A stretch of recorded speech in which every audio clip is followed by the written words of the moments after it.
Assalamualaikum warahmatullahi wabarakatuh. Saya Nurhafiza Elma dari Prodi Hukum Tata Negara Angkatan 2018 Fakultas Syariah.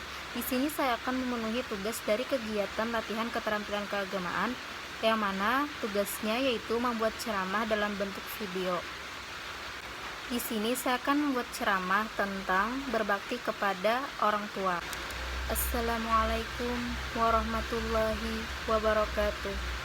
Assalatu wassalamu ala asyrafil anbiya'i wal mursalin Sayyidina wa maulana Muhammadin wa ala alihi wa sahbihi ajma'in, amma ba'd. Takwa kepada Allah dengan berbakti kepada orang tua. Berbicara orang tua, apakah kita sudah memperhatikan orang tua kita atau tidak? Banyak anak-anak yang dia tidak memperhatikan orang tuanya. Apakah dia remaja, dia pemuda, dia sudah punya istri ataupun sudah punya suami, dia punya anak, dia tetap wajib berbakti kepada orang tua. Tidak ada alasan yang lain, tetap orang tua nomor satu. Meskipun anaknya ada 5 atau 10, kita sebagai anak tetap wajib berbakti kepadanya. Mestinya kita berlomba-lomba. Umpamanya ada orang tua kita yang mempunyai anak 5 ataupun 10, jangan kita katakan gantian kita berbuat baik. Tidak demikian, mestinya kita berpikir, saya punya orang tua, saya ingin berbuat baik terus menerus sampai akhir hayat saya. Meskipun ada saudara kita yang lain, bagaimana kita berlomba apa yang bisa kita lakukan untuk orang tua kita yang terbaik sampai dia menjelang meninggal dunia. Apa yang bisa kita lakukan sampai beliau wafat. Mestinya begitu.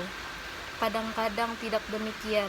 Ketika dia memiliki saudara 5 misalnya, dia menganggap bahwa yang lain dulu yang berbuat baik. Bahkan ada yang berpikir, dulu saya waktu orang tua masuk rumah sakit saya yang bayar, sekarang giliran yang lain. Kita tidak boleh seperti itu kepada orang tua. Apa yang bisa kita lakukan? Berbuat baik untuk orang tua. Kita berlomba-lomba untuk berbuat baik, sebab banyak anak-anak yang tidak berbuat baik kepada orang tuanya dan mengandalkan saudaranya yang lain. Kita seharusnya berlomba-lomba. Kita ingin mencari pahala akhirat atau tidak? Kesempatan kita, orang tua adalah jalan kita menuju surga. Kapan lagi kita berbuat baik? Kalau sudah mengaji, kita harus bertakwa kepada Allah tentang orang tua. Apa yang bisa kita lakukan dari perbuatan baik? Lakukan, jangan ditunda. Bisa dilihat dalam surah Al-Isra ayat 23-24 tentang berbuat baik kepada orang tua.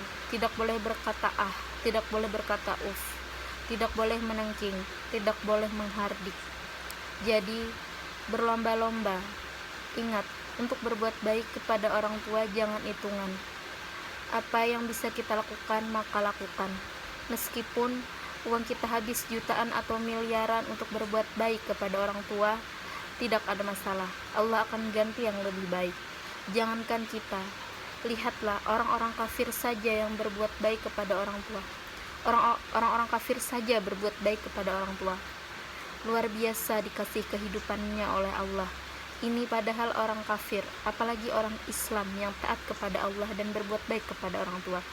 Sebab Allah kaitkan pada surah Al-Isra ayat 23 yang bunyinya wa qada rabbuka alla ta'budu illa iyyahu wa bil walidaini ihsanan, yang artinya Allah mewajibkan tidak boleh kalian beribadah melainkan hanya kepada Allah dan berbuat baik kepada orang tua.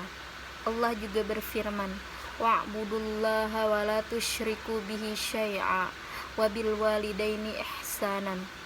Quran surah An-Nisa ayat 36, yang artinya beribadahlah kepada Allah, jangan berbuat syirik, dan berbuat baiklah kepada orang tua. Jadi pada orang tua ini adalah kesempatan. Selama kita masih ada umur, lakukan terus. Kalau bisa kunjungan ke orang tua setiap hari, maka lakukan tiap hari. Jika tidak bisa setiap hari, lakukan tiap pekan. Jika tidak bisa setiap pekan, lakukan tiap bulan kalau jauh di luar kota.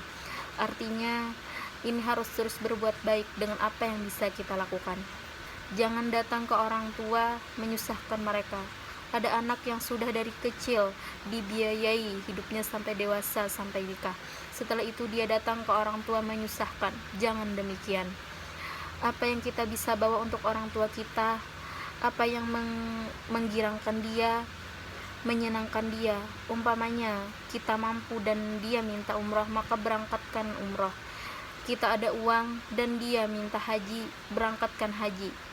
Ini tidak ada masalah dan Allah akan ganti yang lebih baik. Kalau kita infak kepada orang tua, kalau kita infak kepada orang lain, pasti Allah akan ganti, apalagi kepada orang tua. Kemudian mengenai keistimewaan berbakti kepada orang tua, Rasulullah Shallallahu Alaihi Wasallam menganggap bahwa berbakti kepada orang tua itu adalah merupakan jihad. Sebagaimana ada seorang pemuda meminta izin kepada Rasulullah Shallallahu Alaihi Wasallam untuk ikut berjihad. Lalu Rasulullah bertanya, apakah kedua orang tuamu itu masih hidup? Pemuda itu menjawab, masih wahai Rasulullah. Lalu kata Rasulullah, pulanglah dan berjihadlah kepada kedua orang tuamu itu. Bakti kita kepada orang tua dinilai jihad. Subhanallah. Bahkan bakti kita kepada orang tua sangat besar pahalanya di sisi Allah Subhanahu wa taala.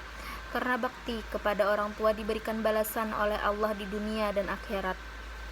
Sebagaimana durhaka kepada orang tua diberikan balasan di dunia dan akhirat. Kata Rasulullah sallallahu alaihi wasallam, ada dua dosa yang Allah percepat sanksinya di dunia dan di akhirat, kezaliman dan durhaka kepada orang tua kita. Maka setiap kita tentu berpikir bagaimana sikap kita kepada orang tua kita. Kita alhamdulillah selama ini sudah banyak mengkaji ilmu-ilmu Islam. Kita alhamdulillah sudah mengetahui banyak sekali dalil-dalil tentang bagaimana pentingnya berbakti kepada orang tua. Namun memang suatu amal itu semakin besar pahalanya, semakin berat. Itulah tadi video ceramah saya. Sekian, terima kasih. Wassalamualaikum warahmatullahi wabarakatuh.